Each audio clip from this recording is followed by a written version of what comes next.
Hello, good evening, and welcome to the Cantina MX podcast. My name is John Jagu.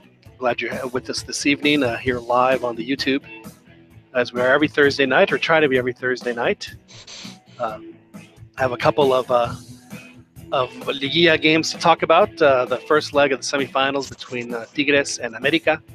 1-0 victory for Tigres last night, and then tonight Monterrey gets a victory by the same score, 1-0 over Monarcas. Two away goals, two away wins for the teams from Monterrey, or Monterrey for you folks that don't speak into Spanish. And we'll talk about that. We'll talk about what's going to happen tomorrow with the World Cup draw. We might even get in a little MLS talk as well. Hopefully we will. But glad to have everybody with us tonight. Of course, I don't do the show by myself. And right now, for now, we have Joel Aceves joining us out in South Los Angeles. Joel, how are you? Doing good, John. Eagerly awaiting the World Cup draw. Yes, it's always nerve-wracking, but I got to tell you, Joel, as nerve-wracking as it is, the fact that Mexico is in pot two, deservedly so, as far as I'm concerned, it certainly takes a lot of the anxiety out of it because of the fact that the way that the draws were done in the past, Mexico could inevitably, just because of who they were and where they played, the chances of them being in one of the groups of death, a very strong group where we're always higher than others.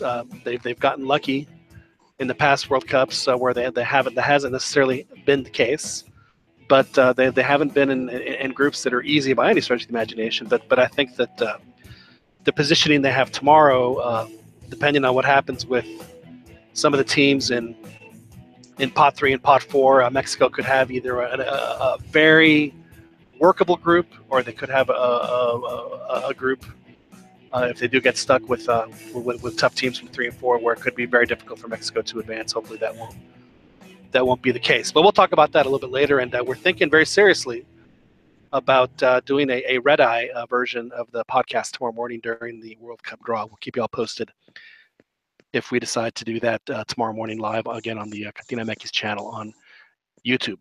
Joel, let's jump right into it. The Liguilla, the semifinals, two games that were, in my opinion, very, very different as far as how the team, especially how the home teams approached it. America goes down 1-0 to Tigres of the Universidad Autónoma de Nuevo León. Yeah, it was very unfortunate for them. It was a rough call. You're right. Go ahead. Yeah, no, because they had done a good job of defending against Tigres attackers who, just keeping them at bay, and then to let a goal in from a ref mistake is just pretty brutal. It is. It was a brutal way to lose the game. There's no question, and it was Exhibit A as to why it's so important to have, if you have the ability to have the video review. Now the thing that I don't like about video review is sometimes they just take too long. Yeah. And I would say the minute the referee is in communication with the video review folks, you start a 30-second clock, and if y'all can't figure it out in 30 seconds, then whatever you call on the field stands. Period. End of story. Yeah, and John, we talked about we were talking about in the previous podcast which delantero was gonna wake up. Right. Because and we had it between Guignac and Peralta, but it was the ref. It was the ref who defined it. But I'm gonna defend the ref a little bit here because and the reason I say that is and again I don't necessarily think that it was from the ref's point of view. I don't necessarily think it was a bad call, because the ref, he sees a ball that goes into the body of the America defender, right? And if it would have only hit the head, then the ball would have hit the head and gone out the tiro esquina, and no big deal. But it didn't. It kind of juggled where the head and the hand met. Now it did hit the head first and then hits the hand, and the ref was blinded by that, so he didn't see that. So he instinctly says, "Oh, that's a handball," because his hand is in an unnatural position. That's a penalty. At But any point, any it's point. a No, semifinal, John. I don't disagree with you, Joel. I do not and disagree with you. and you have But that third arbitro the to abanderado consult with. was also blocked as well. It was also blocked as well because I mean the play was happening on the opposite end of the field. Now, again, I do. You know, it was an unnatural position.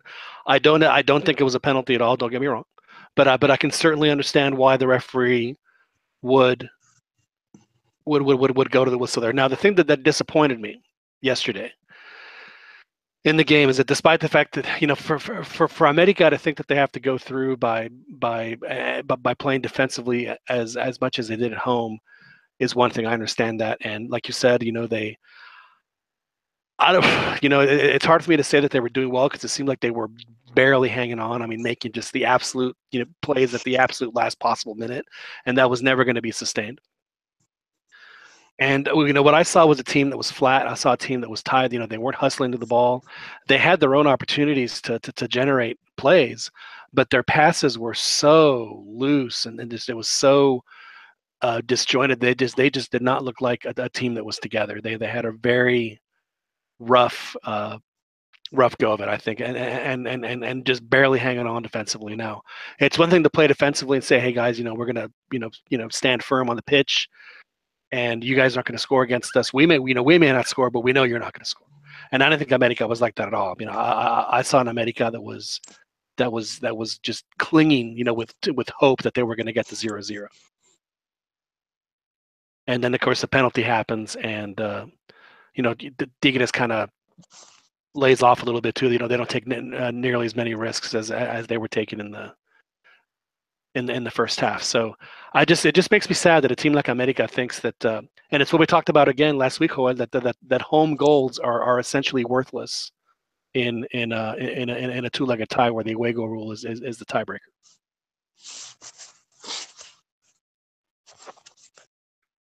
Which to me just takes all the incentive out of having home field advantage. I don't quite understand that, but we do have someone else that has.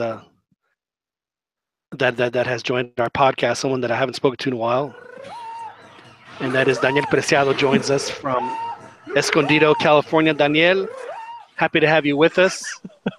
Happy to be here, John. How are things for you, sir? Happy Thanksgiving. Happy and well, I guess I can't say Merry Christmas yet because it's not technically December. Yeah. Happy Thanksgiving. I have issues with that. Hope you enjoyed your vacation. We missed It was lovely. you here. I'm not gonna lie. It was lovely. Missed you here at the cantina. Well, I was in the sucursal down south. I gotta say, I somewhat disagree with your take on America's performance. Okay. I actually think they didn't look as dire. I mean, as granted, I think their passing in the final third was really, really off. It was very bad. But they still generated some halfway decent chances, I thought. And I don't think they were ever going to win the possession game. I don't think they have the players but they didn't even try to win the possession. I mean, they were so loose with their passes that they couldn't string 3 passes together to save their lives.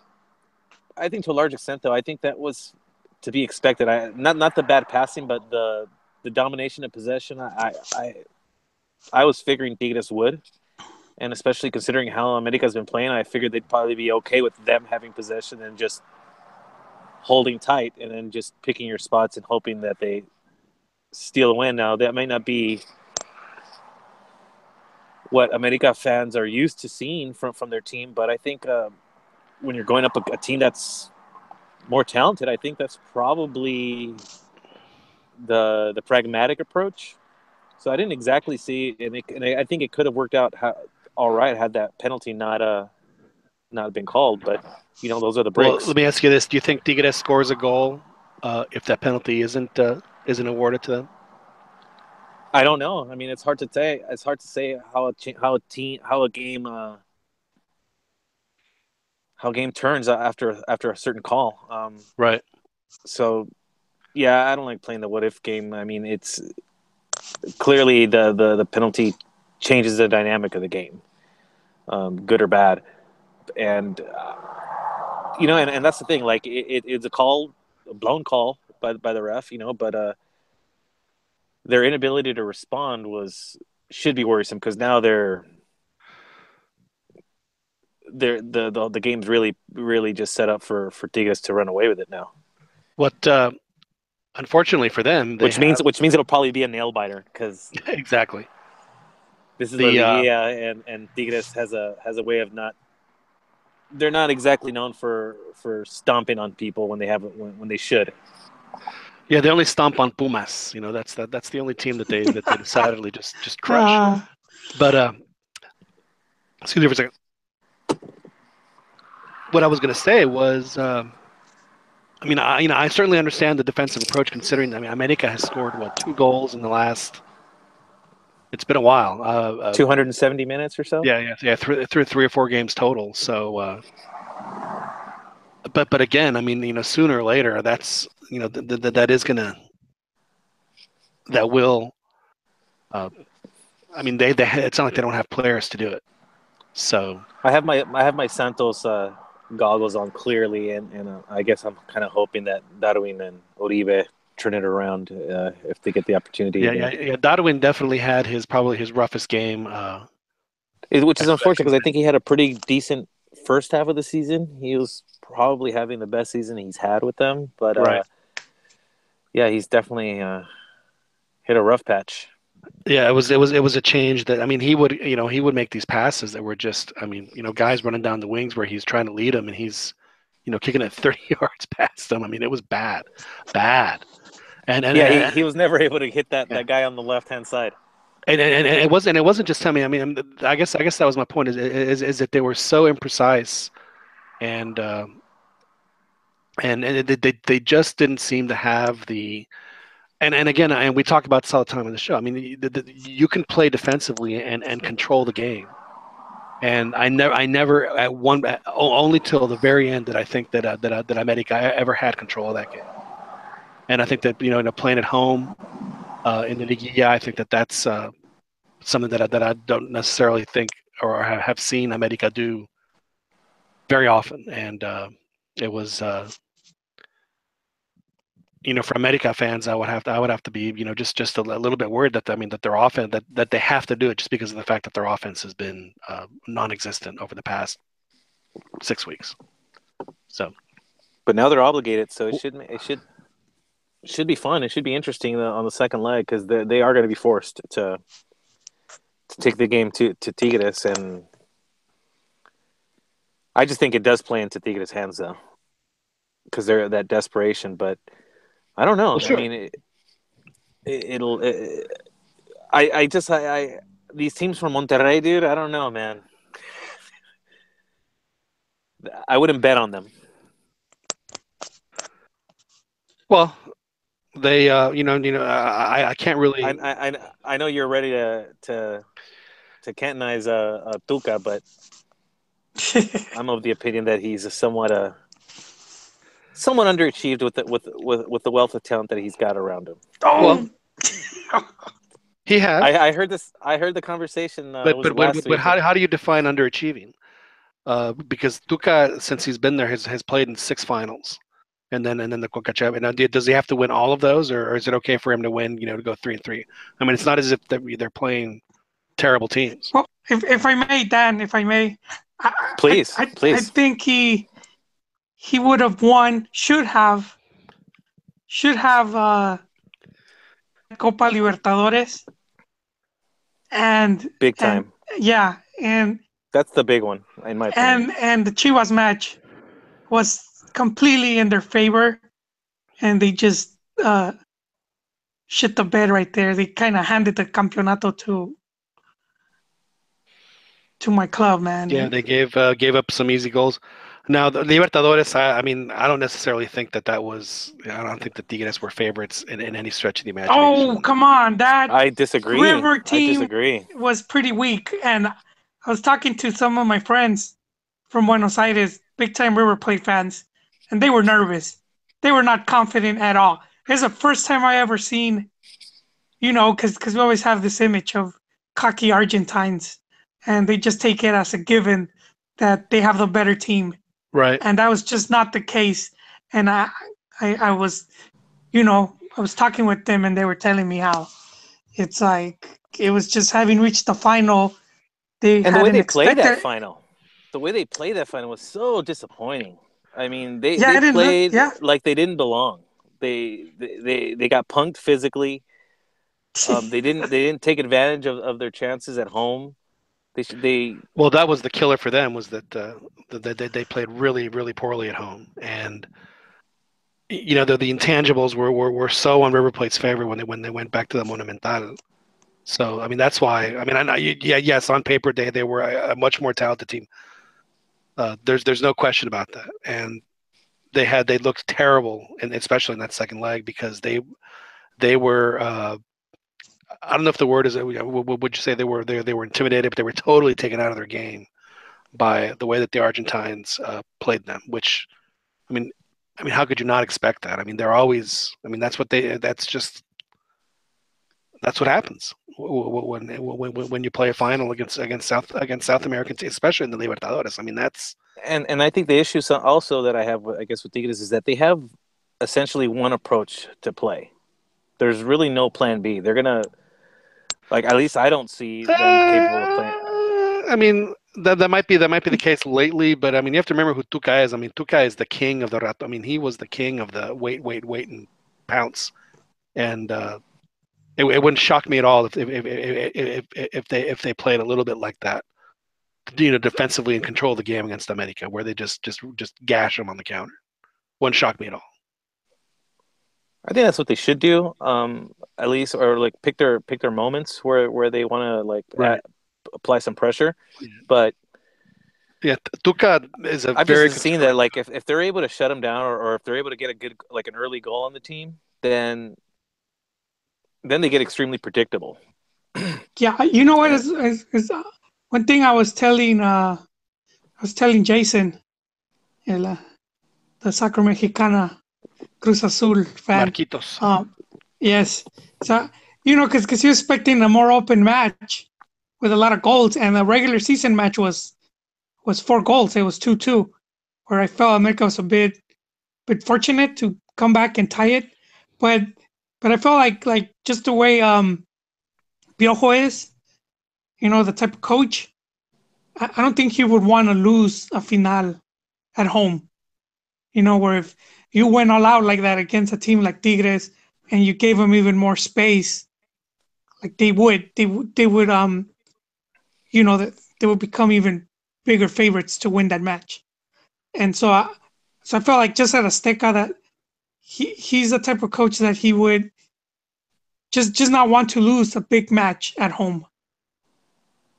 So I do think that, and it's, also because no les queda de otra, but I feel at the Tigres, I do expect America to go a bit more, balls to the wall in It's that funny. match. It's too bad Beto's not on here. Otherwise, he'd be claiming mental midgetry. No. But in some ways, I would agree, because I think he showed signs of that, of that fear against that game against Holland. I mean, that's why I've been not like crying. I wasn't devastated when they fired him. I'm like, I thought it was unfair, but I wasn't totally devastated, because I think he showed a lack of fortitude in that moment, where he kind of just like, all right, I'm just going to try to hold on for 40 minutes and see. And what you're kind of describing is kind of like the same thing. He doesn't want to embarrass himself and open himself up to a true ass whooping, indicating at the same time indicating that you're kind of incapable of matching him. Well, yeah, but I mean, if you look at it like that, it is a bad message. But I still think it was the right decision to go about it. When for Piojo's defense, he just took over that team. He's just remodeling it to his liking. But I just see he's those type of coaches that you just want to like ultimately create your stadium into a fort where you don't lose. Especially that stadium. But they did. No, but see that the way they lost, like the fans won't turn against them. Yeah, you can kind of on some level excuse it or forgive it. Yeah, and if you lose like big time, the fans aren't gonna forget, and they're just gonna be on you. You know, they're just that's just the way that team is, that the way that club is, where the fans have come to expect a certain level of performance or just certain results. And I think when he was there the last time, he managed to get some really big wins at home. So that's been a big part of his appeal. So how long do you give him there then, Juan? Give him at America? Yeah. Oh, I would say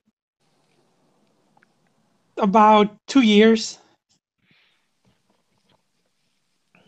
I think he'll stay as long as he wants. I think he's going to keep the team competitive. I don't see America dropping off significantly anytime soon. Even they may not be the best team year in and year out, but I think they're going to be. I don't see them not competing. Yeah, they're bound to make some big investments because they haven't. And Piojo's a good coach, though. At the end of the day, he's an extremely good coach. He's proven that. So he's not going to allow the team to go into the tank. Yeah, they're still too talented for that. Yeah, this is his first season back, and he took a team that had been dismantled by like all the like infighting that was going on between Pepe Romano and Ricardo Pelaez, and some of the players that they released, like Sambuesa. I know that's one of the players the fans lament that they no longer have. So yeah, just the way the team is, and he's like rebuilding it, and I probably do expect America might make at least one big investment to bring in someone. They're going to bring in the guy Castillo from Pumas. They're going to take away your goleador, John. Unfortunately, yep. Is that speculation or is there a truth to that? Oh, it's speculation by me, but I'm pretty sure it's going to happen. Okay. I mean, I don't have like any inside information or anything like that, but that's your gut feeling. But how much would that command? I mean, like I'm expecting them to splash about 10 to 15, to bring in some really like maybe like a seleccionado, or something like that. Not from Mexico, from Peru, from Paraguay. Somewhere, yeah. At mid-season? No, for next. Oh, for next. See, that's the thing, though. Like, even if they were to go for Castillo, I mean, you have to think that Booms is going to try to really squeeze him hard. Well, yeah. I mean, if well, see, that's, and that could be a good thing because then you can get like 3-4 good players with with the sell of that one player. See, that's that's why there's the problem because, then also Pumas has to deal with the parent company when it comes to their rights. So it's always a mess when it comes to that. But yeah, your prediction or your fear from early on seems to be playing out just like you said it would. Next year is looking grim. You know what, though? It's going to force you to watch these games like religiously, right? You're going to be, I mean... Well, I don't know if we watch it. I mean, I'll be keeping up religiously. I don't know if I will, but yeah, it's... every game's going to be super important, like, even now. Oh, it's already started. I mean, they have to get... Pumas has to get at least a minimum of 20 points to at least, you'd be not being dead last. I mean, at least be within... a handful of points on either side, because if they have another season where they're in the teens, they're going to be in hell for 3 years. I mean, the good thing is that the differences between each team are small, but yeah.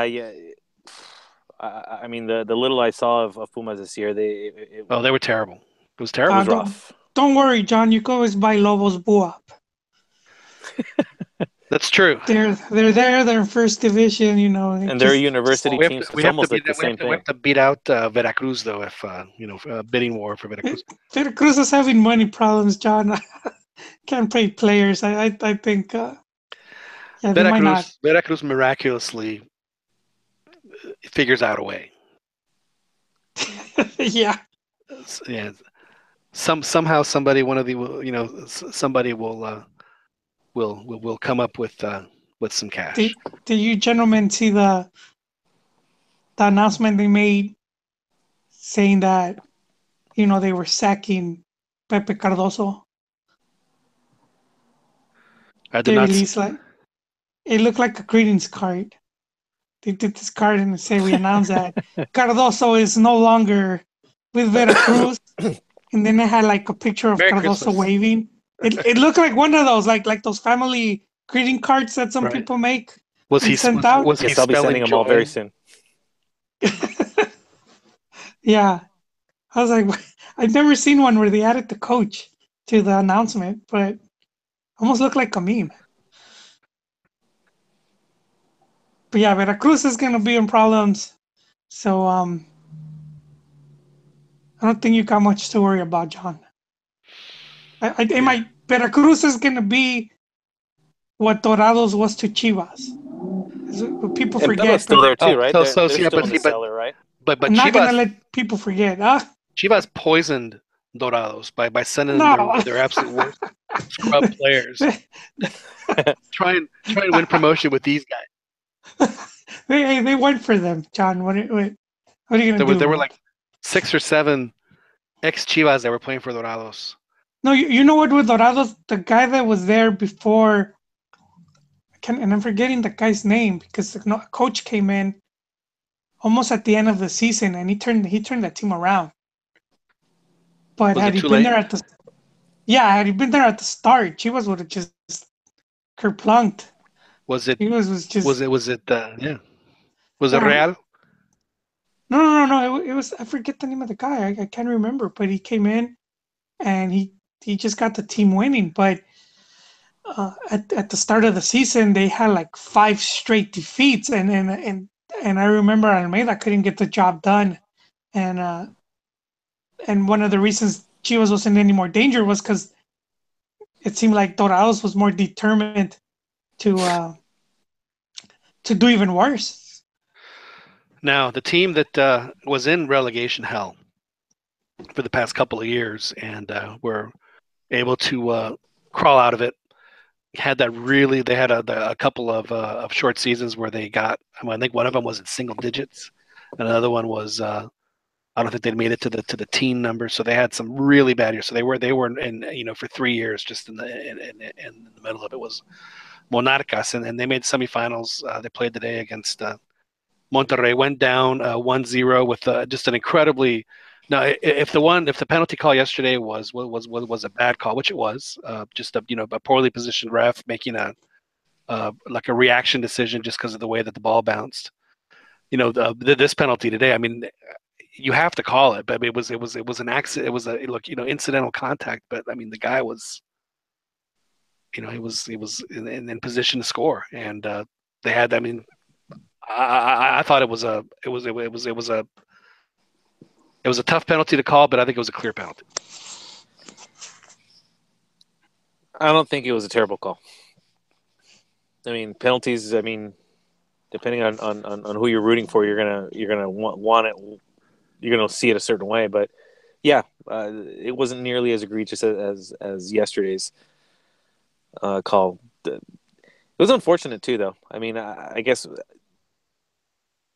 I'm really rooting for Monarcas. They're my team that I'm rooting for this Liguilla, and they play an attractive brand of football. There was moments where they were controlling the game pretty well. They were creating the better chances, and toward the end of the game, they had a bunch of shots on goal, except they were all mean, not right at him. I mean, he had a jump to get him, but the shots were going straight to the keeper, and I don't think they any of them had a realistic chance of going in. I mean, it's just bad luck, I guess. It was going right at him, but I don't know. I still give him a slim shot at in Monterrey. They have are a the puncher's team. chance. Yeah, well, they are the team that had the best away record. They made more points playing away on the road. Another team home. that had a really good away record was actually America too. So I don't think that they're by any means out of their Tagansigas, but we'll talk about those two games should be more exciting.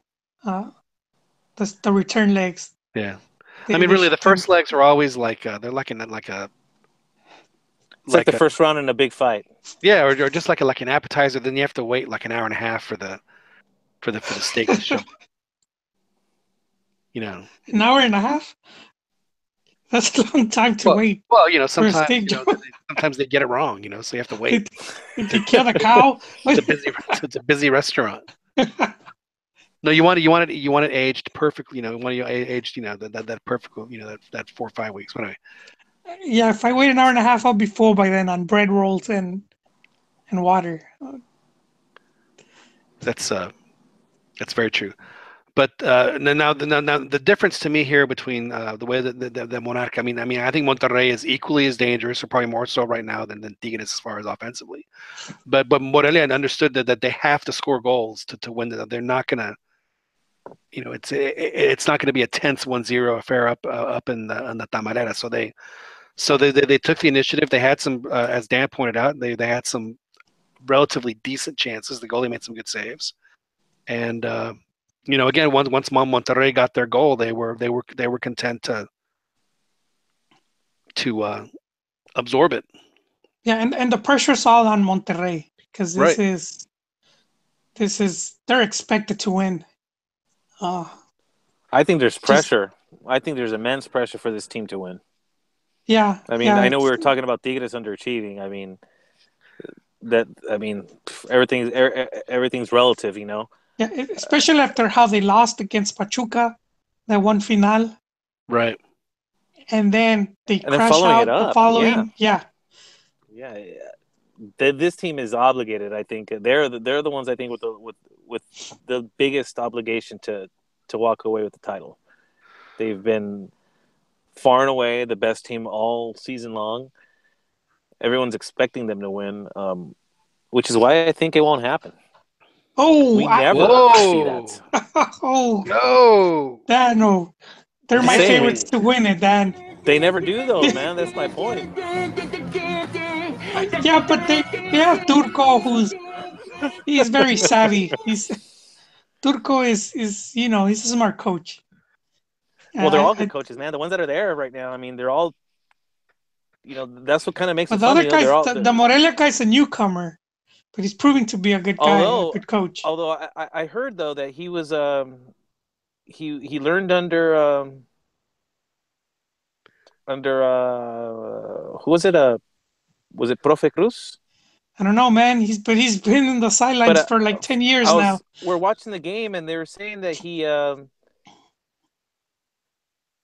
I guess that the one team that did handle Monterrey was Puebla, and that they suspect that he was probably, chumming it up with the coach and maybe Puebla is Ojitos right now, isn't it?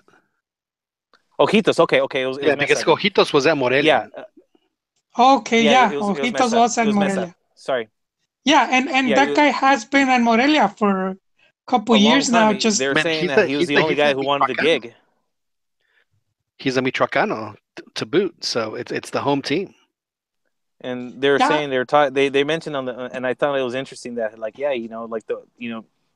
don't be surprised if they're able to come up with a good performance, because Ojitos was able to just literally just the one team that was able to beat Monterrey handily, and maybe he has some insight into Turco's ways. Yeah, Morelia's kind of unlucky, because they were getting some investment from Televisa. Then as soon as Televisa acquired Atlas, they became the red-headed stepchild. And then all of a sudden they kind of forgot about them. Just like, pushed them to the side, and they've been the team that has been performing better. Well, if you're going to do that, then just sell the team. I'm serious. Why have a team if you're just going to treat it like that? You need some of those boats, when it comes time for FMF shenanigans. Yeah, because it's not like it's not like they've not owned two teams before. They have, they also owned Chiapas for a period too. So they had Chiapas when they had Morelia. So yeah, it's and it's not like you're ever going to win with Atlas. This is very true. Look, it's hard to argue with history. There's nothing that would tell you that's a way to go about it. It's like, all right, let's just put all our chips in with Atlas because that'll pay off. Hasn't Morelia even won? Didn't Morelia win a title? We talked about it last week. They beat Toluca when Toluca was at the absolute peak of their dominance. They beat him. Yeah, it's weird. You won it for nobody remembers that team, but I'm trying to remember who. Do you remember who coached that team? I'm sorry. I know I'm testing. I think it was. It may have been Flacotena. They had a really good team. They had. I think it was. Oh no, that was with Toluca. But I just remember when they lost the two finals. When they had back when they had Romano, the other Romano. What's his first name? The guy that got kidnapped. And they had. I know you're talking about. They had Bofo, and they had the Chileno Navia. I think it was Reinaldo Navia, and they made two finals in a row, and they lost both of them. They were turning into the Denver Broncos of the. They lost to Toluca, Monterrey, and Pumas, according to Wiki. Well, they lost. Yeah, they lost exactly. Let's see who the coach was here. Wait, we should try to pick our brains. I think the Magister would have known that. I got other coaches here. Yeah. All right. Here we go. Do you remember what year it was that they won it? It was 2000. Tomás Boy? No, it wasn't Tomás Boy. No, he was the coach in 2011 when Pumas. So there's Quirarte, was it? Solari. It may have been Quirarte. In fact, I think it is Quirarte because I'm watching it right now, and it is Quirarte. Not looking at internets. Yeah, so I'm totally cheating. I see Luis Tena from 2000 to 2001. Oh, it was a guy immediately before Tena. That's Tomás Boy, and before him it was Solari. Well, maybe it was Flaco Tena then. Miguel Ángel Russo, he was there a little bit after Tena. Wow, I had no idea Turco coached them too. How about that? Turco Mohamed? Antonio Mohamed, yeah. Yeah, me neither, man. Yeah, I'm pretty sure that Morelia is one of those teams where they've had. I think everybody's had a stop at Morelia.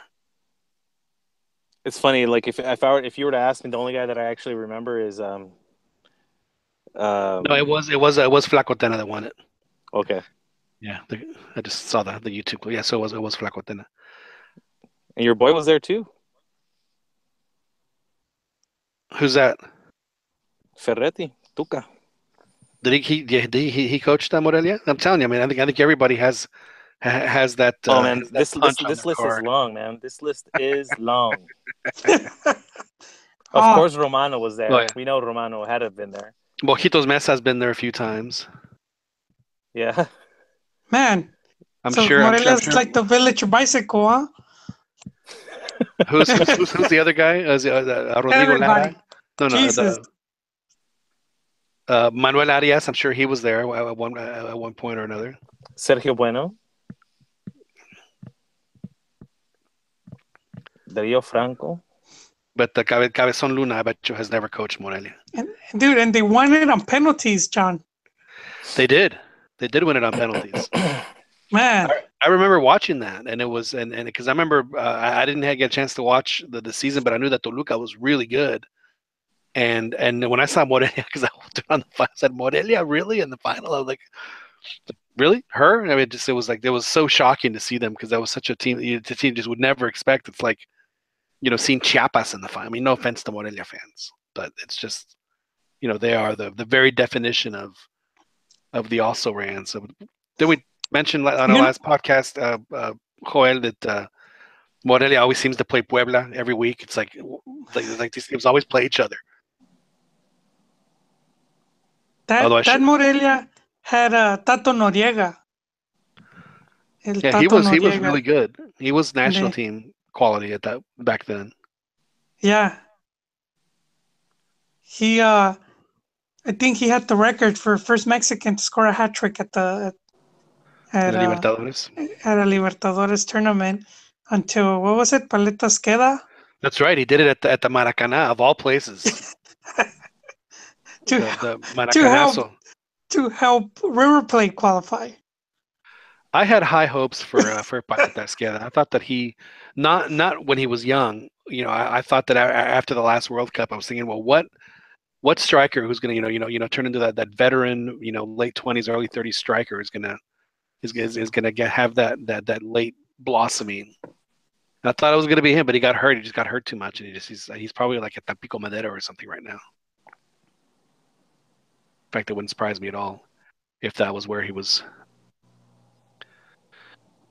We'll have to look that one up as well.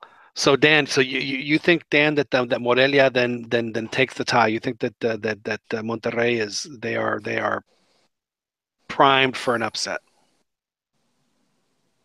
I'm hoping, but no, I don't think. I think Rayados will win, but I think I just don't think they're going to win the championship.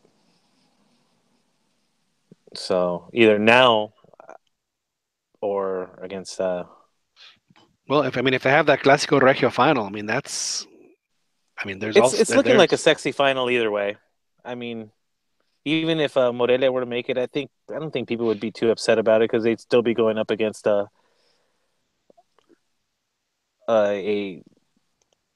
one of the A-listers, a marketable team. Yeah, exactly. I think it's already been set on stone, though. This will be the very first, Clásico Regio final. Well, if you're a conspiracy theorist, the calls are going their way. Their favorite. Hey, these are the two teams that have been investing the most. They're the two teams that money. that asked the league to do the 10-8 rule. They were the biggest proponents of it. And building new stadiums. They're doing everything. If I'm the league, I will appease them.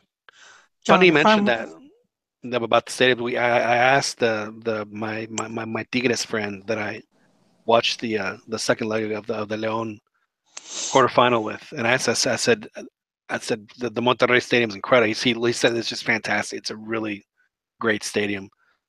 It says just don't go seeing games in August and September. It's miserable. But other than that, it's really nice. But so I asked him, so I know that it's an arms race in Monterrey. When is Tigres going to get theirs? And he said, well, they have a lease. They don't own the obviously the Universitario. That's owned by the university. It's the university stadium. He said that Cemex is not really in position to finance the stadium right now. So they, as far as getting a new stadium for Tigres, it's going to be, that's not going to happen in the near future. So wait, so Cemex doesn't want to, because I know they could easily afford it. Well, they may be able to afford it, but they may not have the cash flow necessary. Because let's face it, when you build a stadium in Mexico, you're not passing bond elections like they do in this country. You're not going to make a hotel tax or a car rental tax. So that just it's not as common in Mexico. Usually those are privately financed, and obviously Cemex is a huge cement company, and they do have their revenues in in zeros that I don't want to care to count. But they may not have the cash flow to be able to do that kind of stuff or finance that in the near future. I think that down the road, I think they'll be able to do it. But they also have to find the land. I mean, there's so many pieces to it. And so I asked them. I said, so if the Universitario gets remodeled, or if they demolish and then and build a new there, I said, what are the chances that they would play it? That they would both play in Monterrey? So he said that wouldn't be a problem at all. Said that they've shared stadiums before, so I said it shouldn't be an issue. So I think that it wouldn't surprise me to see that happen first, while Tigres and the university build a new stadium there, in San Nicolas, and then I'm talking like 5 or 7 years from now, then they'll have their own place.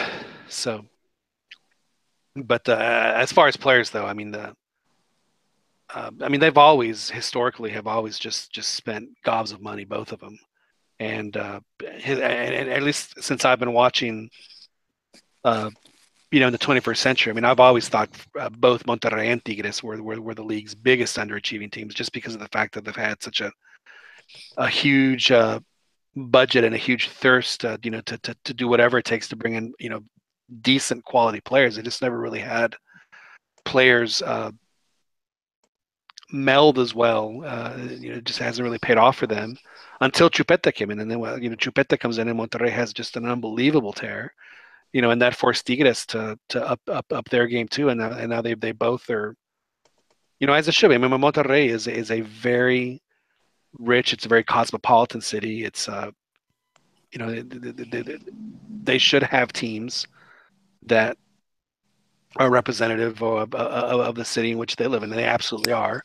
And they should be always, especially now in the modern game, teams that should be contenders, and they are. They're not I know that Daniel said that Tigres is underachieving.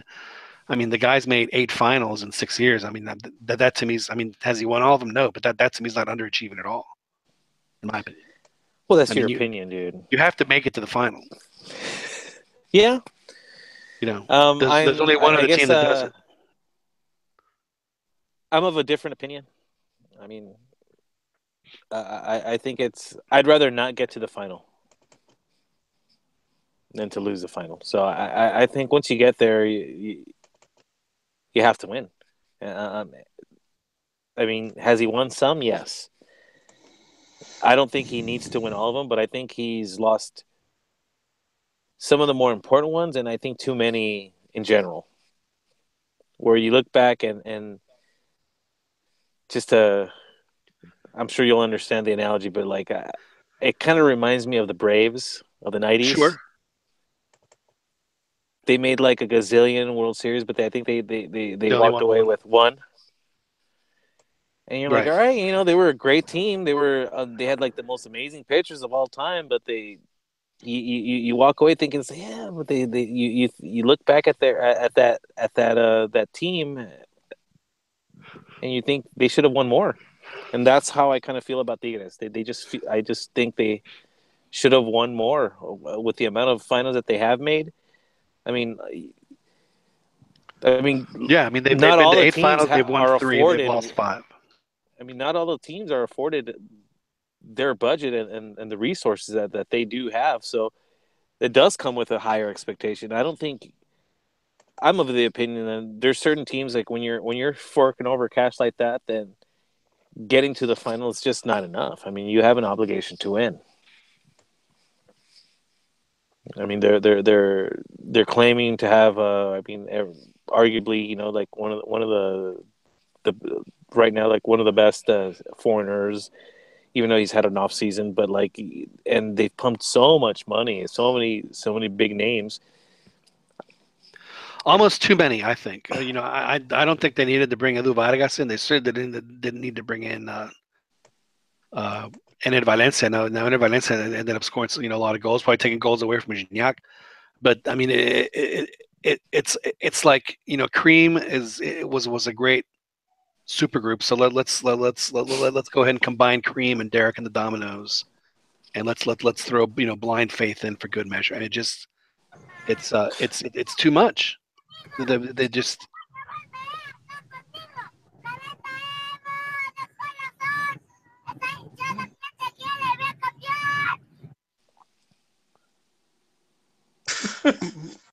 Oh, sorry. Did you guys hear that? Yeah. Oh yeah, we heard it loud and clear. Oh, it was pretty loud. Sorry. Yeah. So, I mean, to me, that to me kind of upsets the team more than. That was a Tigres fan, man. You didn't hear that Tigres fan? Yeah, I did. He was the kid that was crying because of the jersey? Is that the one that you were playing? No, this is some little girl in the back of the car just singing one of the I think it was Buen Corazón, some one of the Tigres songs that they chant during the games. She was singing. Now, pretty I loud. will say that they do have the best fan base, I think. Yeah, there's no question. They are their atmosphere at their stadium is outside. Atlas has a really good atmosphere. There's also, yes, I'll give them that. But what else? What else are they gonna do? Yeah, but in some ways, you got to give more credit, right? I'm like, somehow they continually show up. Tigres was terrible. They've been terrible too, and and so yeah, then they always, and it's always full. I mean, I don't think I've ever seen a Tigres game where it wasn't full. Even the Conca Champions games are packed. Yeah, I tip my hat to them. I remember not that long ago when Santos was playing at the old Corona, and I just loved, even though it was a tiny little, like, it's basically just a bunch of bleachers, right? But I love the way that thing was just spilling out. That stadium was intimidating as hell, and it was crazy. Yeah, like the people were rabid. It seemed like it's lost some sense. The they don't always fill it now, and it's not nearly as crazy sounding. It's too pretty. It's too nice. Yeah, it's almost too nice. Yeah, it's bringing in a softer crowd, which I'm okay with, but that's why you kind of have to tip your hat to the Tigres fans. I mean, because you see babies, you see infants and toddlers and children, and they're all just losing their minds. A more pampered crowd, a less urban. Well, which is surprising, for Torreón, because I think that's been one of Chivas' biggest problems is they charge so much for tickets that the fans that they do attract are medio chorcho. Suburban softies. Yep. It's always it's a difficult balance to reach, because if you bring in the loud one, they also bring in the trouble.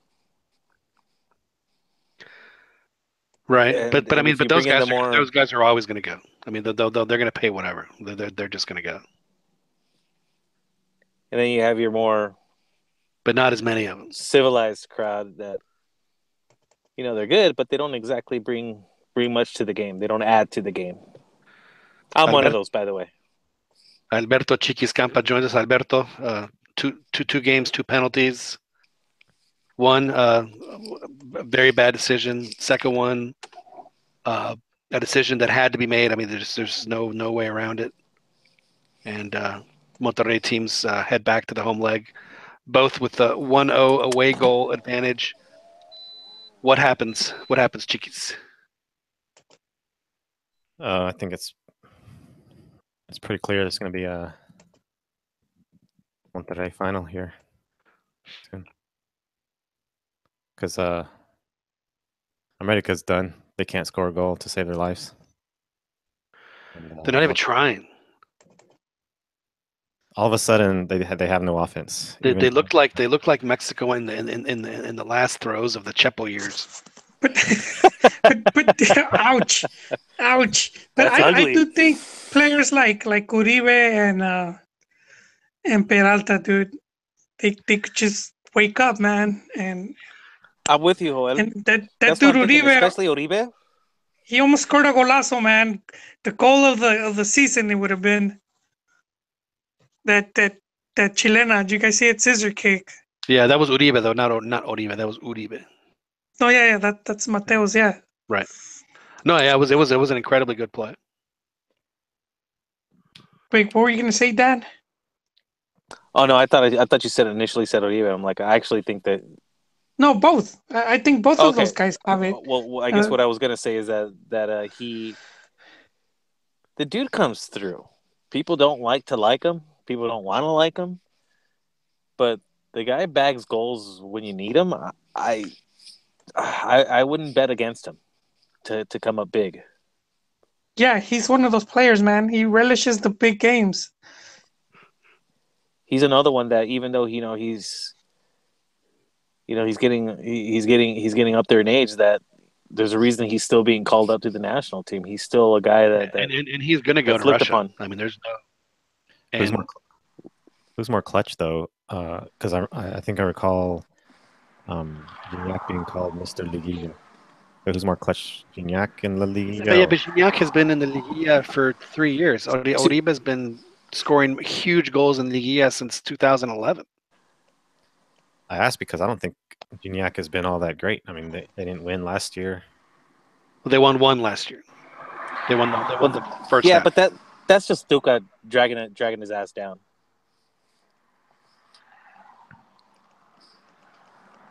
I'm just messing with you, man. How so? I'm just messing with you, man. Oh, he's dissing Tuca. I'm just messing with you. Y usted no me va a decir qué carajo tengo que hacer. You see that picture of him? I saved that thing, man. He was sitting in the car listening to some beats or something, and Nahuel was giving the interviews. That's pretty funny. Tuca was? Yeah. I missed that. I think Nayib took the picture and he just like right in the corner, like he got in trouble or something, and Nahuel is just like in the middle taking all the glory, like in front of the mic. Well, the dude's a showman, man. That's for sure. Tuca, that was the other thing. I'm a fan. The guy that I met who actually he's met Tuca a few times, and he sat on a flight next to him from Monterrey down to Mexico City, and he said he's just a really, really good guy, and just a very genuine, just a real person, and he, Tuca recognizes the guy, if they run into each other at the restaurant or whatever, and and he's very cordial with them, for the 2 or 3 seconds or whatever it is, and it's funny because he says, the one thing I just refuse. Not that I've talked to Tuca all that much, but I didn't ask him one question about soccer. It's like, why on earth is this guy going to want to talk soccer with some stooge like me when when that's what he does 24/7. And but he said it's just a really good. And they also he and my friend Jesus Mendoza, who is the one of the color analysts for the Cadena Deportiva Longhorn Español, have both said that Gignac is just an absolutely sterling ambassador for Tigres in the Monterrey metropolitan area. Just is just really taken with the city, and he's just really friendly and affable and approachable, and the fans just adore him, and he adores them back, and they have a really good impression of each other, and so I think everyone's really cool. I think everybody's kind of gotten a glimpse of that, where. I mean, to me, the wow moment for me was when he was off on international duty and he busts out the Locos y Libres sign. Right. I mean, like that's crazy to me. I was like, man, that's that it had that goal or that shot in the Eurocopa, that if it would have just goes 4 inches on the other side of the post. He would have thrown it up there too. That would have been dope. Yeah, that would have been excellent. Yeah, I think the way he's taken to the city and the way they've taken to him, that's pretty special. And I think on some level, I think that's kind of what. Did he play the league needed against Mexico in the World Cup when they played France? Well, was he? I doubt it. No, I think he was on the team. I'm going to look that up. I think he was on the team. I think he was on the pitch that night because I remember his name. Oh, wow. Well, You're talking about 2010? Yeah. Was it 2010? Yeah. While I looked that up, I was just going to say that I think the Mexican culture and just the happy, cheerful type of people that are around sort of attracts foreigners to love the country and to enjoy like the like having fun with each other. And I think that's sort of like a problem where you have with like the pulidos and the divas that they take it in excess. But it's cool to see how Gignac sort of adores that and how others have done it as well, like Xenia and then others. And then you see the opposite with James, which is sort of a little different type of thing. He was in a pressure situation where he got the bad end of the stick. Yeah, but James, I think that was a bad fit, man. yeah, exactly. In hindsight, and he, his family wasn't there. I mean, Gignac, brought the whole crew. Yeah, I saw his brother. I've seen pictures of his brother and his dad, and then they all got tattoos, right? So I don't know about. Yeah, I don't know. I'm not sure. Bethel's the Instagram expert here. Yeah, they had gotten like tigre tattoos. Oh, maybe that's crazy. I haven't looked at his. Yeah, so he came on in the second half in the 46th minute. So he played the whole second half against Mexico. So yeah, he played against Mexico in the 2010 World Cup. Yeah, but we didn't know who he was back then. Well, yeah, well, I mean, I know that he was with Marseille, but yeah. No, that's pretty good though. I mean, well, you're like the World Cup. You somehow. I love it, man. It is my event. It is. I could not believe how cool it was when I was a kid that they had that they have countries, they play against each other, and like it's just the whole thing to me is just fascinating. I just think it's the coolest event on the planet. And speaking of, I'm with you. That's what got. I think. Well, I don't know. I mean, I didn't grow up watching soccer. My dad didn't force it on me, so. For me, it was like it wasn't in high school watching my my history teacher and Spanish teacher talking a lot of S to each other. It was a '94 World Cup, right? My history teacher was Irish, and they were Spanish teacher was Mexican, and it got me all. It piqued my interest for sure, and then watching the Dutch fans. I was a telemarketer during the '94 World Cup, so occasionally I would talk to Irish people on the phone, and I would give them all sorts of crap. But before because they play, because he's like, oh, Ireland. I said, well, I said, I hope that. I said, I hope you're not expecting Ireland to beat Mexico. It's just not going to happen. They're like, and of course, they would very friendly give it back to me. So yeah, it was. You're right. The Dutch fans were outstanding too. That's what got me. Like that's what I was like. I've never seen a crowd like at a stadium. At least I hadn't seen it until then. Like where they were just all singing in unison and they were just losing their minds, and everybody was just. They're all like dressed the same. It was a pretty, at least for me personally, it was an awe-inspiring. Like man, this is pretty crazy. This is insane. Like this is really, really, really awesome. Like the way that the entire stadium looked orange almost, and that to me, I was like, this is something really cool. I am so lucky that I got to see Brazil play Holland at the Cotton Bowl in that in the '94 World Cup. I mean, I'll never forget when I saw the draw. I was like, wow, this could actually happen, and. Because I knew Brazil would probably be there because they would win their group and they'd win their. So I was like, well, but then I remember looked at the Cruza. I was like, man, they could play Holland, and if Holland wins their group, and sure enough, it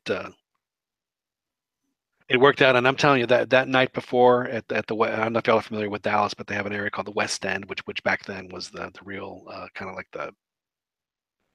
the I'm not going to say touristy, but it was the touristy part of the downtown. So there were a lot of Brazilians and there were a lot of Dutch, and it was fun as hell. And I've never had a more fun time before the night before a game than I ever have in my life. And I feel so sorry because the World Cup was in '94. I know that we followed it, but it was essentially played in like a little tiny little bubbles. Because a lot of these towns just had the people just had no clue what was going on. So there's people that have no idea that the World Cup that Brazil's playing Holland, 20 minutes from where they live. That 300 million people are going to watch this game on TV, and you have no idea that it's even happening. And they go down to the West End, they're like, "What the hell is this?" All these crazy foreigners just having a great time, and it was weird. It was very strange just to see how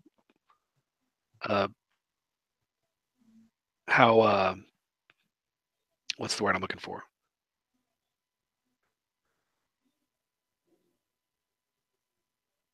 Well, it was big around the world, but like within the country itself, it just wasn't big at all. Oh yeah. How contained it was, I guess, is what I'm trying to say.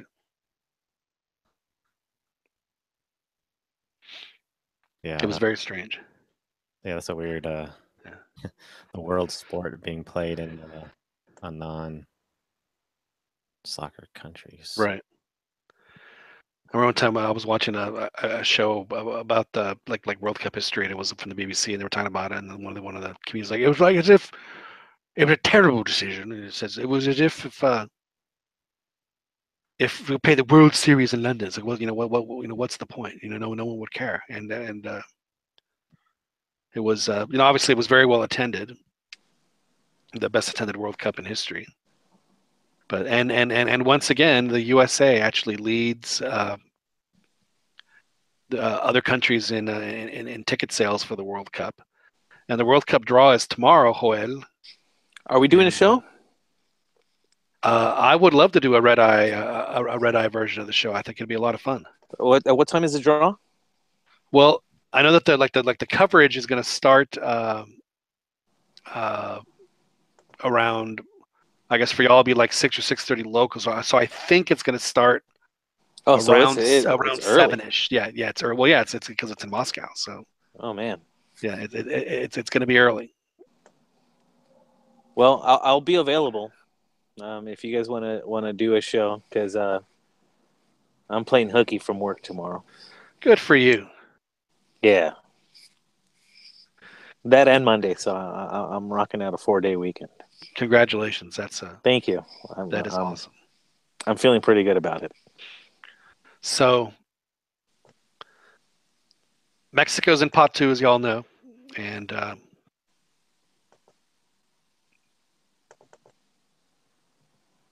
Are you doing another simulator? no, I'm just trying to figure out who all is in. There's this guy he goes by Mr. Chip.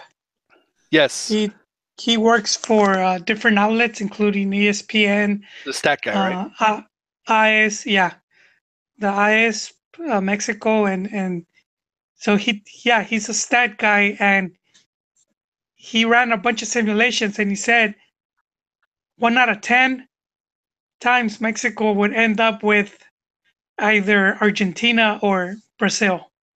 So he's putting at a 20% chance that Mexico will draw one of those two teams. Well, it makes sense because Mexico has 3 other South American teams in their pot, and they can't be in a group with Argentina or Brazil. So that limits. That would be one of the reasons why the amount of seeded teams that Mexico. So it's like what? So it's like Argentina, Brazil, and Belgium.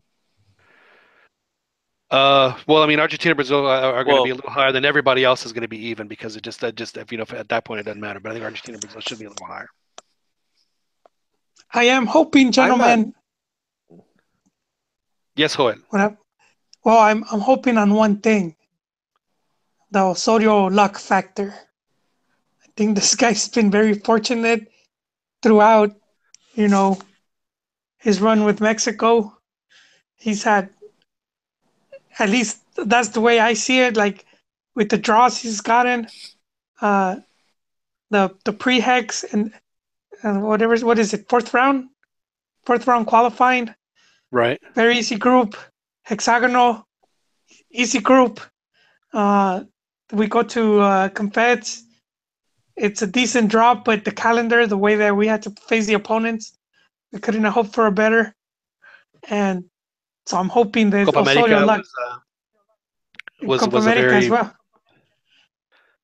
very At least workable group. draw. Yeah, so I'm hoping that Osorio luck doesn't run out, and that we get a good draw and a good, not just the draw, but how we face the opponent. Well, I think Right. that's key right there, guys. I mean, I don't know how I don't know if you want to call it bad luck, but I mean it's been rough. Like you look at the round of 16 matches that Mexico has played, and outside of the U.S., every one of them has been like, really, this is who we're going up against. Like, damn, like that's the type of team that you'd rather see much later on. And I mean, Holland, Argentina, those you're Right, expected heavyweight. to lose those. That's why, and I tweeted today why that's why to me provided Mexico doesn't get a group where it's let's say Brazil, Mexico, Sweden or Senegal, probably the strongest teams out of pot three, and Nigeria. Then I think that whoever Sweden and the Sweden Nigeria combo, if that happens to any group, that will be a group of death. Period. Oh yeah. So if Mexico can avoid that, then to me the most important thing for Mexico is where do they fall for who would they play in the round of 16? If they can avoid Germany, Brazil, Argentina, then or Germany, Brazil, Argentina, France, then I think they have a really good chance of making the quarterfinals. But if they're next to Germany, Brazil, Argentina, or France, then a round of 16, yeah. I mean, that's just the reality. Yeah, I think I'm with you. I think we're just about in the same position as we were last time around. Iffy about like the expectations for different reasons. I mean, like last time around, obviously the team came in limping in, literally, de panzazo. Right. And this time around, yes, they qualified walking, but in every single tournament that's mattered against top opposition, they've looked poor, significantly weaker, incapable of winning.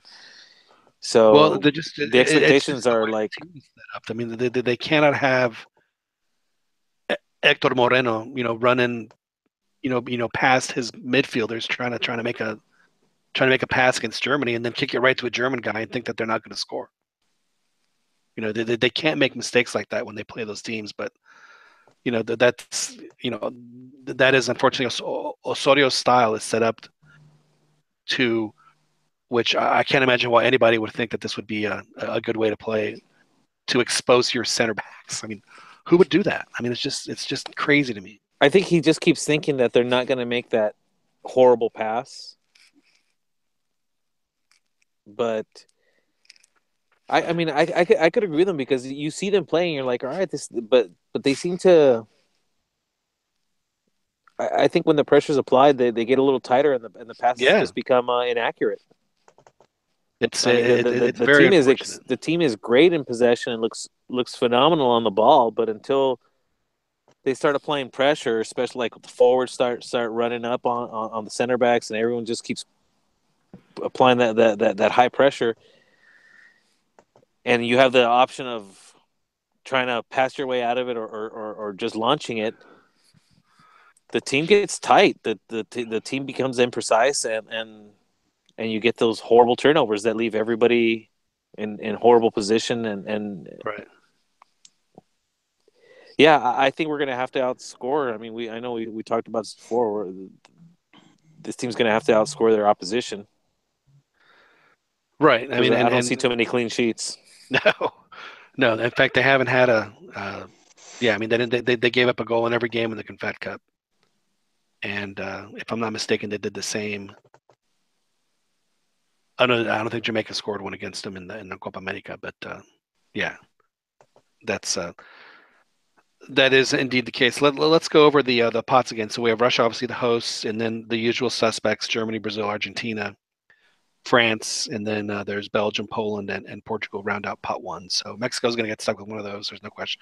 These are the teams Mexico avoids playing in the group stage, which is because of what we're talking about. Mexico's going to, I think 5 points. Obviously 7 would be great, but usually 4 points gets you through. And I think that Mexico has a win and a tie in and then possibly a loss in the group stage, and it should be enough. So by avoiding these teams, Spain, England, Uruguay, Colombia, Croatia, and then Peru and Switzerland is definitely to Mexico's advantage. And then pot 3 has the Scandinavian teams: Denmark, Iceland, Sweden. Out of those 3, probably Sweden would be the one that you'd want to avoid. I know the Iceland's a great story, but there's no I'm reason. with you. Yeah, it's not like they're not a beatable team. Is Zlatan coming out of retirement? Joel, you're on the Zlatan pulse. What is Zlatan going to do? Well, and I had tweeted. I do think he will, because he had retired. Right. Because he got tired of not qualifying. just being older, the wear and tear. But he played in Japan. He's arguably one of their greatest ever players. At least he will want to retire, and plus he brings a lot as far as like he'll sell a lot of tickets. Yeah, and sponsorships, like just because he's such a big name, and they don't really have other players that come close to him as far as marketability. Name another Swedish player. Yeah, and I'm sure they got really talented ones, right? But not where you say Zlatan and everyone knows who he is. Right. Well, let's hope that it happens, and let's hope if it does happen. I think he did mention that he wanted to play, but I haven't. What has he told you, Joel, when you guys have your weekly chat, or is he still keeping his cards close to the vest? He's going in for the soup, John. Well, he had said before that he that even if they qualified. Right. All right. So then we have, and then so you think he's going to do it, Joel?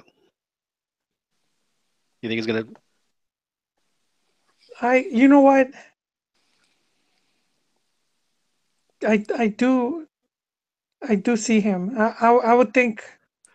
It's a World Cup, man. Yeah, it would be great. Yeah. Why wouldn't he? Why wouldn't he want to do it? His career's about to end. Why not go out? I'm sure he does. I'm sure he does want to. I'm wondering if they'll take him. Now let me ask you this one, because I haven't followed. Is he? Does he have like a Ruud Gullit relationship with the Swedish Federation, where like it was just constant battles, or are they are they good? Wait, what? I've heard that there's been issues though, John, like in the past where I guess certain parts of the fan base didn't see him as being Swedish. He was born in Stockholm. I know.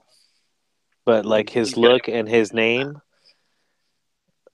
I guess by some, they didn't feel he was Swedish enough. Right. Well, and look and a name. Yeah. Because the last name isn't typical, which you would see there, but to me that's pretty stupid. But whatever, Well, I agree, but yeah. I guess my question was like Ruud Gullit in the 80s and 90s was he was like Cruyff, he just would not, he would just be in constant battles with the Federation and like just constantly at war, and he announced kind of like in like March of the '94, he said, "I'm not going to play." It's like, really, dude. He was such a great player. You just hate to see great players end there. I got a Zlatan quote. What you got? On some World Cup predictions. Who do you think is going to win, like in your mind? USA. Are you kidding me? Is that a joke? That's fantastic. That is fantastic. Wow. That is fantastic. But that was like picked up on the English accent, on the American accent, and just decided to troll. But that was like this summer when like it was like TMZ at the airport, right? Yeah, or like the valet.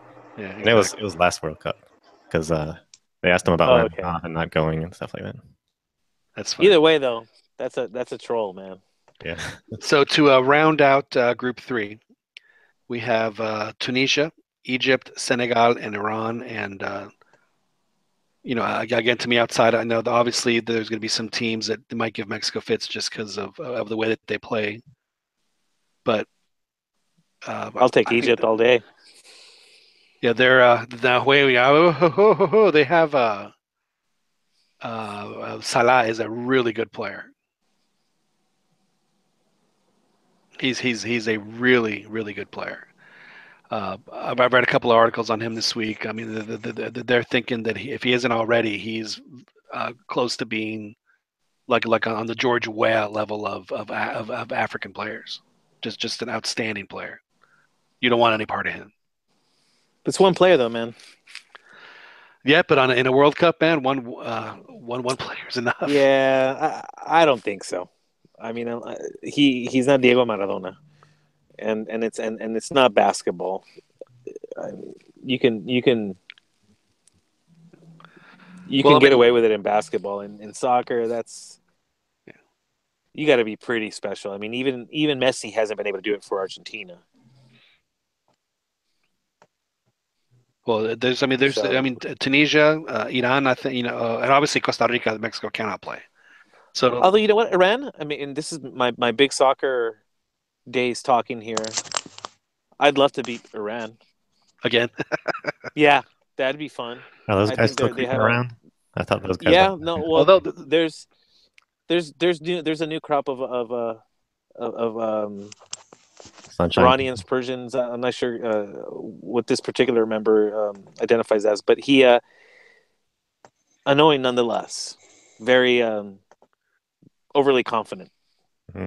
So I'm like, yeah, I wouldn't mind being matched up against them and beating them again. That'd be fun. Iran should have, in my opinion, qualified to the round of 16 in the last World Cup.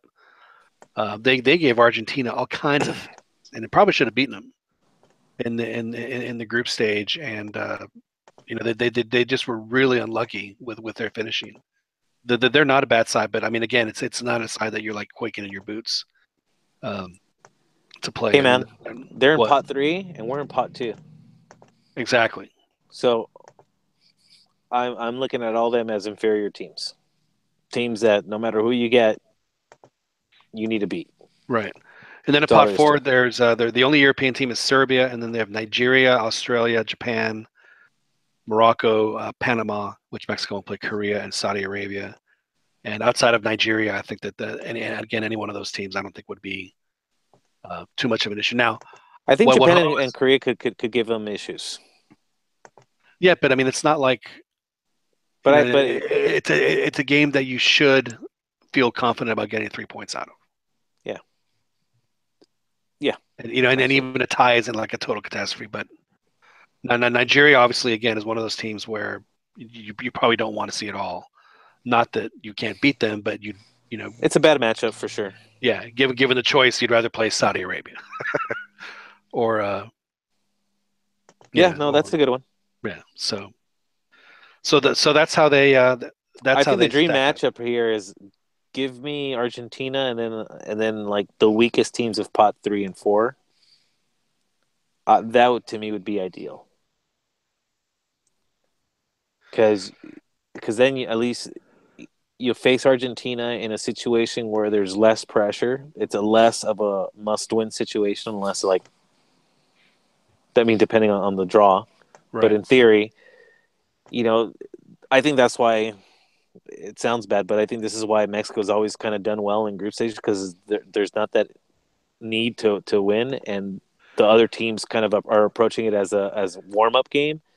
So we're able to get really great results against Brazil and Italy and stuff like that in the group stages. So I'd much rather get Argentina in the group stage than the round of 16. There's no question that if you have to play a Brazil, Argentina, France, and then you have the comfort of knowing like how many teams am I going to be playing better than these guys, right? So you'll be tested too. It would definitely be good. And again, to me, the cruce to me is going to be the most important thing, because that's really going to Because I mean, I do expect, even if Mexico gets a real tough group, I think that there should be an expectation that they'll advance. But again, they're going to advance against and play Germany in the second round. I'd give Mexico's chances of winning that game like at 15%. So, but if in the second round, if they play, Belgium or even Portugal to a certain degree, Colombia. I'm not saying that Mexico could win that game, but I think that their chances increase dramatically. Certainly around the 50% area as opposed to 5% if you're going to play Germany, which I think Germany is the best team. And I think you mentioned it, right? I mean, I would say there's probably about 4 teams that you just want to avoid at all cost. I mean, more like 3 teams, but like Brazil, Germany, Argentina, to me, would be the ones I'd avoid. And then right after that, I'd put Spain and France. Right. But even against those 2, better shot, I think, against than against Germany or Brazil. Yeah, it's going to be. I mean, it'll be interesting. I mean, hopefully we will. We'll have now. Joel, you said you probably won't be able to do it at 7, but you might be able to join a little later. Correct? I could do at 8. I'll still be at work. Still be at work. Well, yes, we'll see. We'll let you know if hopefully we'll still be. But you can always listen. You can always listen. Oh, of course, I'm gonna be listening, John. All right. Can't. Well, it's exciting for sure. I can't believe we're already here. It's crazy, isn't it? It's like the 2014 just happened. Like this past summer. Yeah, it's a blink of an eye. It's amazing that we're. I was like, man, I can't believe the draw's already here. It's like, wow, it's already December. But yeah, I think I think it's an exciting day for all soccer fans around the world, man. And this is now we get to really start playing and imagining and start figuring out how the teams are going to be matching up against each other. I'm looking forward to it. I'm excited. Yeah, it's gonna be a lot of fun, and we hope that you guys that are listening can join us, and we'll let y'all know that we're doing it tomorrow. Chicas, are you gonna be able to join us, or are you gonna be busy hacking computers? No, I can join. Yeah, I'll be there. This one of the MJP on the chat says not even a 4th game this time. Not even a 4th game. You're crazy. It's possible. This team is. Yeah, I mean, it all depends on the draw. It all depends on the draw. But even with a bad draw, this team is going to qualify. Come on, guys. Come on. Let's be real here, guys. How sad would it be that if Mexico does make it to the quarters, and to me, I think the quarterfinals is a nice goal. How about the semifinals? I mean, let's. Everyone it's just one more game. Yeah, exactly. Why not aspire? What if as Joel says, what if the breaks just fall perfectly for the Osorio charm is able to conjure up just this ridiculous path to the semifinals. Well, John, do you think Costa Rica do you think they were world beaters last time around? And look how close they were. Yeah, I mean they hit the post in the 118th minute or whatever it was to make it to the semifinal. And even, I don't think they were better than Mexico. But you know what? It's easier to underestimate Costa Rica than Mexico. So I could see teams just underestimating them, as Mexico has been a World Cup regular. So even though we might not be like favorites, they're expecting a tough game. Yeah, people know that they're one of 3 teams to have consistently qualified to the next round since the '94 World Cup. Only 3 teams have been able to do that. That's crazy to think about. Right. And then the rest either not qualified or have been knocked out at the group stage. France has been knocked out of group stage. Mexico knocked France out of the group stage. Yeah, the second time, yeah. With Gignac on the field. Yeah. So yeah, because France they won '98, but in '02, I don't know if you guys remember one of the exciting games was when they played Senegal. Right. They get shocked when they lose. It was the opening game of the tournament. Yeah, I remember Papa Bouba Diop. Can't forget that name. Um, but we've seen like Argentina in '02 as well. They were favorites to win it. They had Bielsa as coach, and they don't get out of the group stage. Italy, lost the to past Sweden. World Cup. Because Ibrahimovic scored the game winner. Oh, there is. Look at Wait, they lost to Sweden. Didn't they tie to Sweden 1-1 and they lost on a PK to England? Is that what it was? I thought that they lost to Sweden too.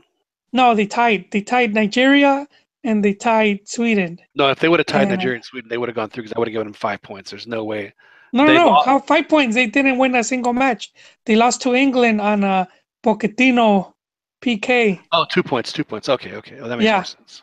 Yeah, and so then Holland didn't qualify. Which was the World Cup? They didn't qualify to. I think they didn't make the 90, the 94 World, the 2002 World Cup. Holland didn't make.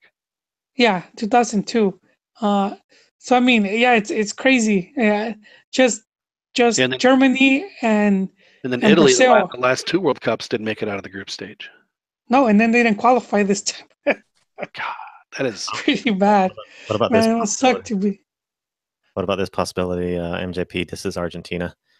No fourth game, but we beat Argentina in group stages 3-0, something like that. Yeah, I mean, if they beat Argentina in group stage, they're going. That's terrible. I don't want a 3-0 win in a group stage win against a full Messi squad. Tops. Nah, nope.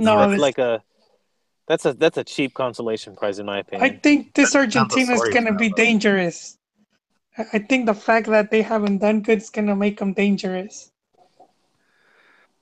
Interesting. I disagree. They should have no pressure because their slow defense. Nobody is predicting them to do anything. No, and I'm gonna say one thing. Wait. I'm just gonna say one thing about Argentina that people keep forgetting. They've been dealing with a lot of injuries, and they haven't had some of their key players. So if all of their top talent is se recupera on time, they have look out. They just they have the talent to beat anyone. Yeah, I mean, of course. I mean, they have. Of course, they have the.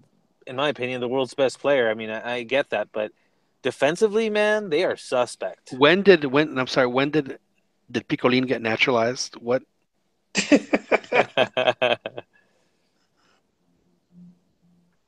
I always get Mascherano and Picolín confused, man. For anybody to underestimate Argentina at a World Cup, to me, is that is a fool's errand.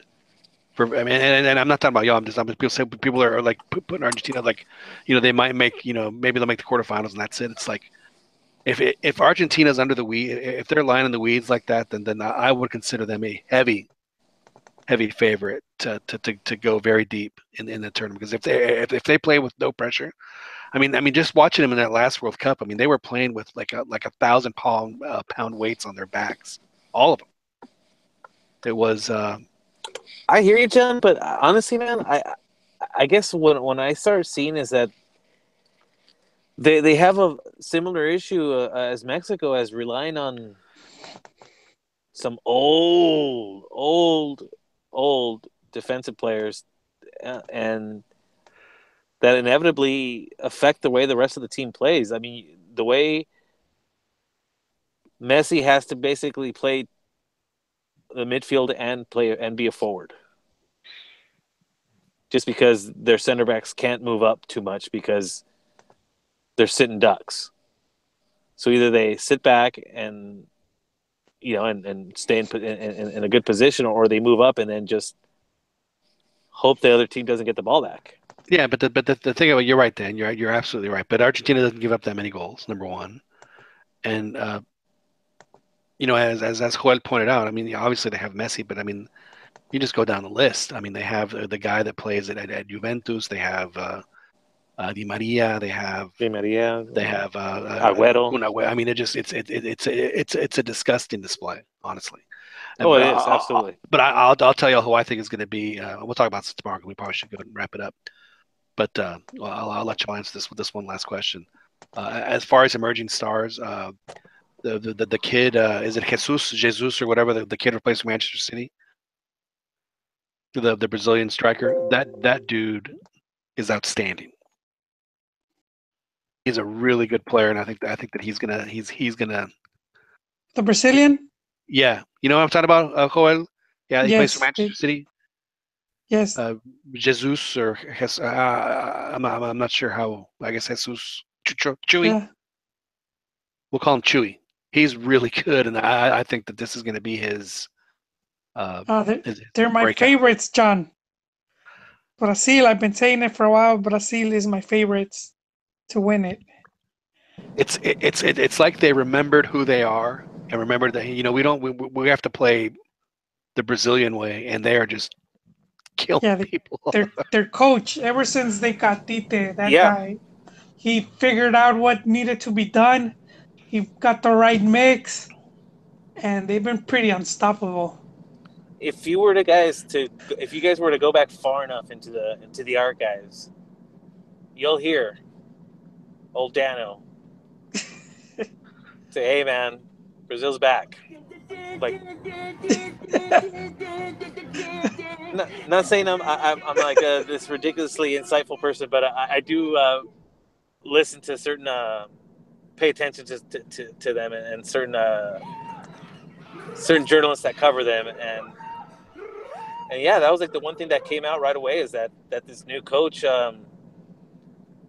has turned away from the overly defensive style that they'd been stuck in, and that this guy is just playing a different style, much more attractive, fun, and effective style. So yeah, I'm with you, Joel. I think this is it's looking for it's looking like an awesome, potentially awesome rematch of Brazil and Germany. Okay, wouldn't that be awesome? And then they played like a 4-3, just end to end, just a nutter, just a complete awful, just a violent battle. Yeah, I think that sounds awesome. And let's remember last time, one thing that hurt them was just losing Neymar.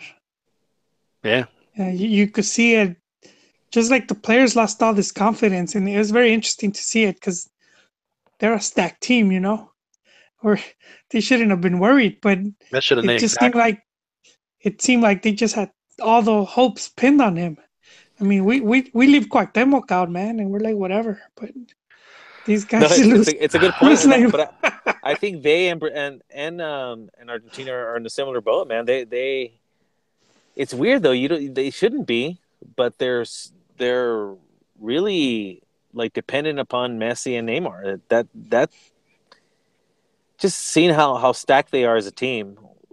I mean, how deep they are as a team. It's like you can't form a decent team with minus this guy. That's a bit of a head scratcher, I do think. I'm not sure if you guys would agree with that, but because I mean, you look at these teams and they're second and third stringers, man. It made no sense to me. Yeah. I mean, I've been thinking about Argentina for the past several World Cups. We're talking about we have these great. They have Apache Tevez, and he's been borrado practically, and he's outstanding. I mean, he would be the starter on every other team in the world except for maybe two other teams. They would be thrilled to have a guy like that, and he's that they can absorb his teams are already World Cup contenders, right? And they can absorb his loss like it's nothing. That to me is crazy. By the way, just a real quick update on MLS. The MLS Cup final has been set. It's going to be Toronto against Seattle. Toronto won 1-0 against Columbus, soon to be Austin. And Seattle tonight, 3-0 winners over Houston. So they won their two-legged tie 5-0, I think it was. So yeah, they took care of business. It'll be a rematch of last year's game, which unfortunately was not a particularly good game. And not that finals ever are, but it was particularly kind of like really ugly. So hopefully they'll have a better. But it'll be in Toronto, and nothing says let's play soccer in December in Toronto like MLS. So there'll be the final will be in Toronto in December. Good good home field advantage for them. Dan, have you ever been in that cold?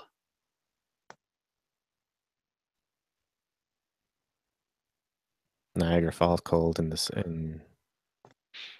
November. I've was been in a gnarly cold actually. My worst, the coldest I think I've been was when I went to Kansas for my brother's wedding around November, and I remember going to the car rental and looking at it's like, oh, look at that. I'm like, watch out, there's broken glass, and the guy's like, no, man, that's ice. I'm like, ice, and I just remember I couldn't stop like convulsing my back. Right.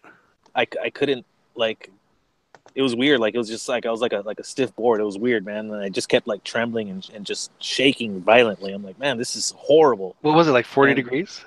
Zero. Oh, yeah, It was awful. zero. It was zero. Yeah, it's painfully cold. I experienced the zero in Iowa, and I had to walk actually from the rental car back to the airport, and I felt like I was breathing knives because the air was just it was really just awful. I mean, you could feel your lungs freezing just breathing the air in. It was not pleasant. Now, Chicas, you were in the Air Force stuff, so you probably experienced some. You're probably laughing at us.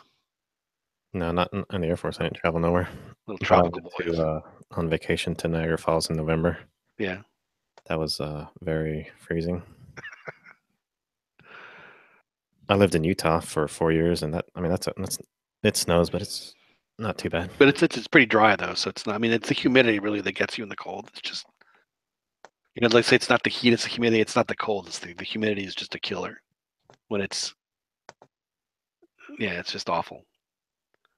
Yeah, so that's what MLS will have next week, and of course they would have it in Seattle. Not that Seattle's like a, balmy, but it'll definitely be chilly for them next week.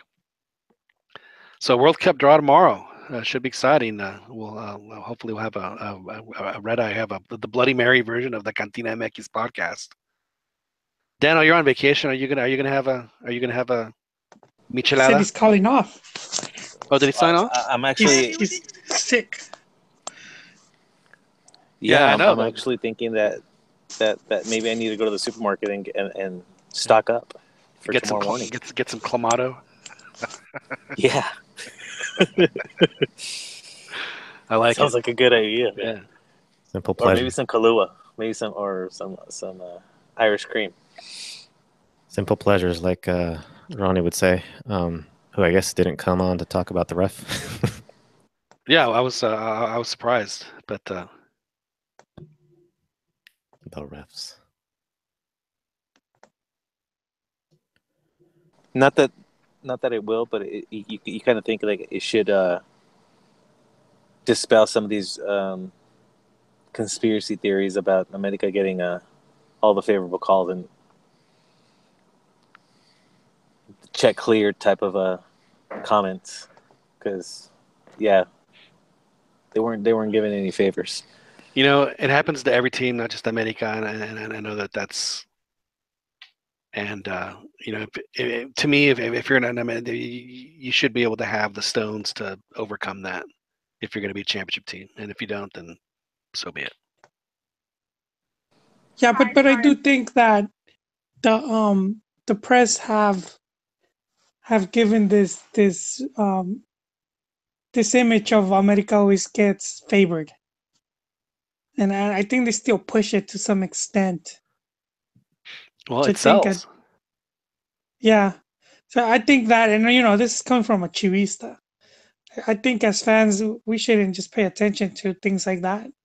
Honestly, I think America gets hosed and not hosed as much as any other team. I don't think that it's just it's a huge coincidence that this stuff happened. I don't think that people have it out for them in the league at all or anything like that. It's just You know, I mean, it's I didn't look malicious from the. Yeah, when I saw the PK call, I thought it was a bad call, but it didn't seem malicious. You know, like it was a bad call I that happens all the time.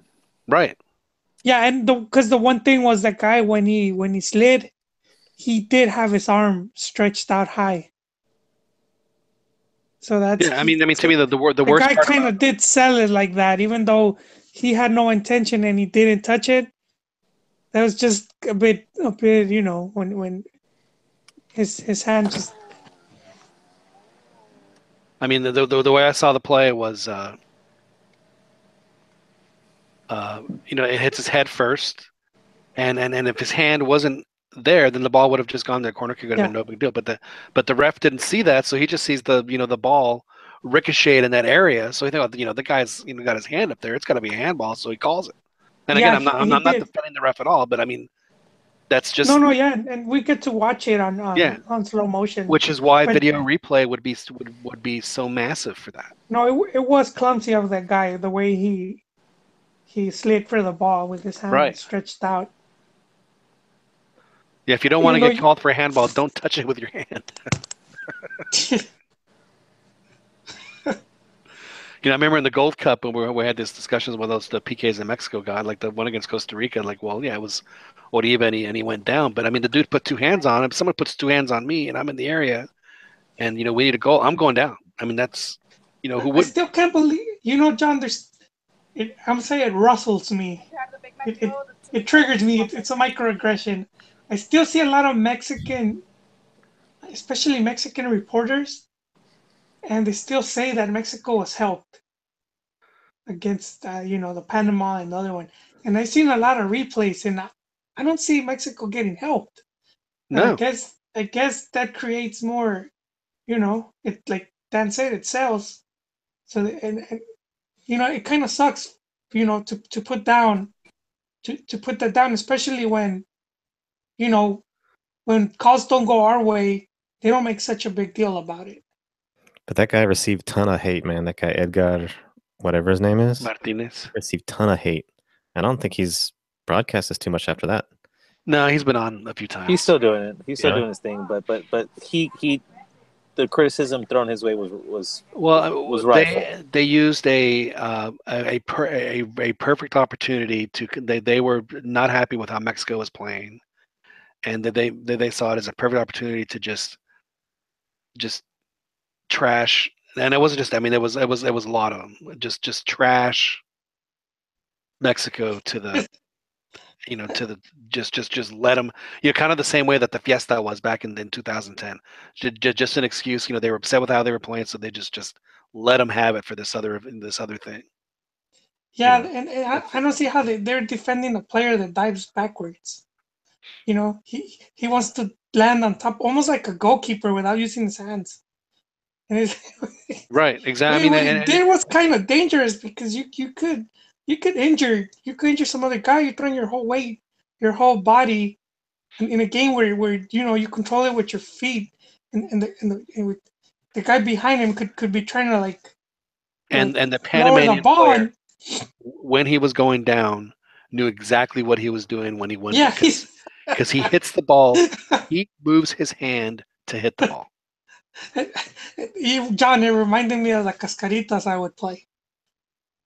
Yeah, exactly. It was like the cascarita right there at the park, like some scrimmage. It was so obvious what he was doing that it looked like a fumble. Yeah. I'll have to admit, my favorite part about that whole thing was the fact that it was an American ref that was it Geiger that made those calls. Yeah, just made it wonderfully ironic. Geiger. Yeah. By the way, Geiger. So a lot of fans had to complain about CONCACAF refereeing. There you go. By the way, USA tomorrow, they're in Group I. So with Italy? With Italy, Holland, and Chile. They're in the group of death. Yeah, they're in the group of death. That's all teams that had something over Mexico, huh? That's right. Well, except for Italy. Well, they did beat us at the Confederaciones. But that's right. With with the worst goal that Chuy Corona ever gave up. I also think that we should have won that one game in the group stage. The 1-1 In tie. 2002, yeah, I agree. That was a bit of a heartbreaker. I was like, they Cabrito stole had a that. chance to go 2-0, and he did what Cabrito does in World Cups, kicks it right at the. I think that's probably the best goal or one of the best goals, Mexican goals in the World Cup. Oh, we're gonna see it. The Borghetti, just the collective of the whole. It was like 16 passes, I think, before he connected. It was an outstanding goal for them, for him. The goal of his life. I don't think he'll ever score another goal. Well, he didn't score another goal that was not only that massive but that pretty. I mean, it was just crazy. Yeah, just because it was a whole team effort, you know. Right. Like everyone touched the ball. I thought and just the whole game in general. I felt like it was a deserved win. If I hate to use that word, but it's a moral win, then. No. Like I felt it was a deserved win. So when they tied it, I was like, it just like it hurt. Like, when I saw Italy asking them to. Asking for mercy, and then they gave up, right? And then like both teams, there toward the end, they were just playing kickball with each other, and they literally, I think they stopped. If I remember right, I think Rafa like just stopped playing and looked at the ref and said, "Dude, just blow the whistle. Just blow the whistle. We don't want to play more. Nobody wants any more damage. Let's just we call that the Oswaldo." Exactly. Well, gentlemen, we'll go ahead and wrap it up here. But again, looking forward to joining you guys tomorrow during the Michelada version, Bloody Mary, Red Eye version of the Cantina MX podcast. Well, I mean, I might not be around for the draw, but at least we can we can make our predictions. Absolutely, yeah, it should be a lot of fun, and at least our early predictions, because you never know with some of the teams, man. Well, yeah. Sometimes, so what we'll do is we'll see the draw, and then each of us is gonna map out how the tournament's gonna play out. Is what we're gonna do tomorrow. So it should be a lot of fun. Looking forward to it. Dan, thanks for joining us.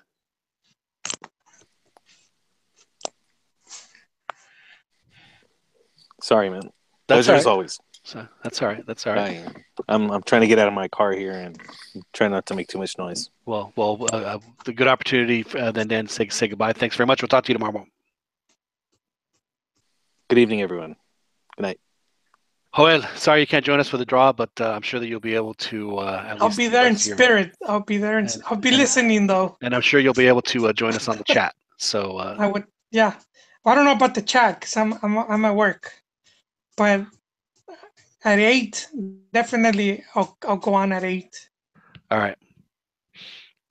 Well, we'll looking forward to that. And looking forward to the draw tomorrow. Thanks again, Joel, for everything. We'll talk to you tomorrow. All right. See you soon.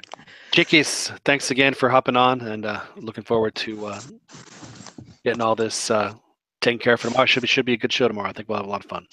Yep. So we'll see. And of course, we'd love to for y'all to join us tomorrow.